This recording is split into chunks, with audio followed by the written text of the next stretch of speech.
Hello भाई और भौणी मैंने आपण मानक पई गोटे खुशी खबर रही। यही खुशी खबर टी हूँ कालिया योजना को लेकिन कालिया योजना रे गोटे खुशी खबर रही। यही खुशी खबर टी आपण माने निश्चय जानी रखंतु कारण यही खुशी खबर टी आपण मानक पई अटे। यही खुशी खबर टी कौन जानिबा आगु आपण माने वीडियो को गोटे लाइक करंतु एहा सहित चैनल को मध्य सब्सक्राइब करंतु।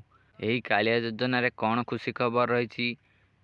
कालिया योजनार आगामी किस्ती आसवाक जाउछि। एहा सहित आपण माने जदि कालिया योजना रे आवेदन करिनांती एहार आवेदन डेट डिसेम्बर 31 थिला। एहा शेष होई जाइछि किंतु आपण माने जदि एई समय मध्य आवेदन करिनांती एबे मध्य आवेदन करियाकु चाहुचंती तेबे आपण माने व्यस्त होंतुनी। आपण मानक पई बहुत शीघ्र कालिया पोर्टाल रे से ऑप्शन मध्य आसी जिवो। आपण माने आवेदन मध्य करि परिबे।